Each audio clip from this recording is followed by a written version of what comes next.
in the newspapers all around the world with Florence Firmino. Hi there.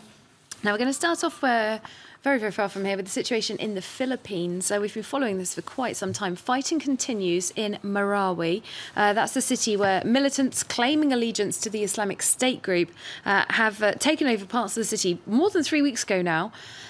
And the latest news is that US troops and planes are on the scenes. They're said to be offering technical assistance. Can you tell us a bit more? The U.S. has stepped in to help, so it's getting a lot of attention stateside, as you can imagine. I pulled out this article, first of all, in the New York Times, which is focusing on the situation. So the siege has entered its 4th week. More than 200 people have been killed in the city. Much of the city lies in ruins, according to the New York Times article. You can see some photos here. The Philippine military appears to have adopted a strategy of destroying the city to save it. Now, the Wall Street Journal is focusing on the situation in its editorial as well and says, you know, this is a real embarrassment for the Philippine president, Rodrigo Duterte, because remember, last September, he actually called on the U.S. to leave the island of Mindanao, where Marawi is located. And you can see in their editorial, they're saying, a caliphate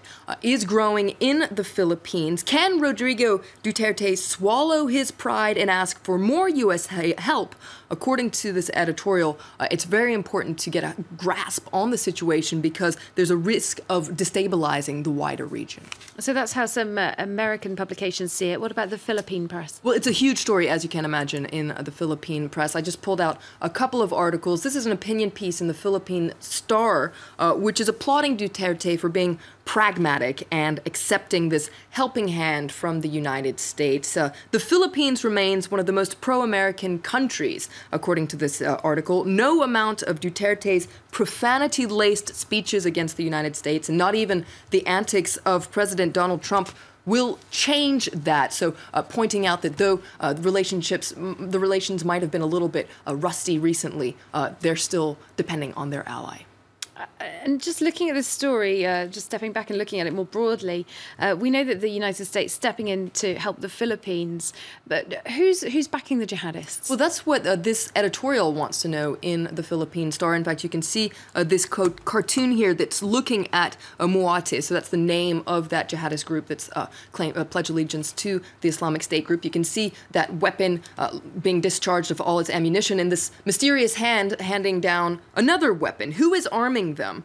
This editorial says, unless the government can shut down their gun network, they'll have a good chance of rebuilding their strength after being crushed.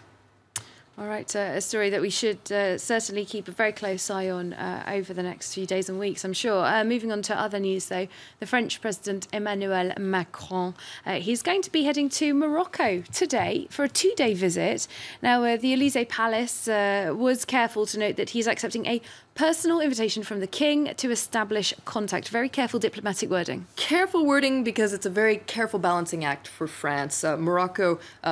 Macron, rather, needs to be careful not to ruffle feathers in Algeria because Algeria and Morocco are regional rivals. And traditionally, well, if you look at what happened with Nicolas Sarkozy and François Hollande, both of them visited Algeria first. So the fact that Macron is visiting Morocco first could ruffle some feathers in Morocco. So he needs to be, in Algeria rather, so he needs to be careful not to ruffle feathers there. Now, his visit comes at a very tense time in Morocco. A protest movement against corruption and the abuse of power has really gained ground. It started in the Rif region and has come to the capital, Rabat. On Sunday, nearly 10,000 people took to the streets. But what's interesting is it seems like Macron is going to be very careful not to get involved in that. What is he going to do during this meeting? Well, you can read more about it here in Jeune Afrique. It's essentially a courtesy visit. He's going to meet with the King Mohammed VI, and they're going to steer away from controversial, touchy topics. They're going to talk about cooperation on security and the fight against terrorism. Well, speaking of touchy topics, Panama in the spotlight. It's decided to cut its diplomatic ties with Taiwan and establish diplomatic relations with China. You can see a very triumphant China here on the front page of China Daily with officials from Panama and China toasting that decision by Panama. And indeed, in the editorial of China Daily, you can see them talking about how this is a welcome move with a country with, of course, a very strategic location, Panama and its canal. And this is also a message for Taiwan's pro-independence leader, Tsai Ing-wen, who was elected last year. Now, in Taiwan, it's a very different story, as you can imagine. This is the editorial of the Taipei Times, which finds this move to underline a threat. This shows once again that once Taiwan elects someone who does not comply with China's wishes, it immediately resumes diplomatic warfare. According to the Taipei Times, this is a great threat to Taiwan's democracy as it might affect elections. All right, let's end with something completely different, as is our wont. This week marks the 50th anniversary of Loving versus Virginia. It was a landmark Supreme Court case in the United States.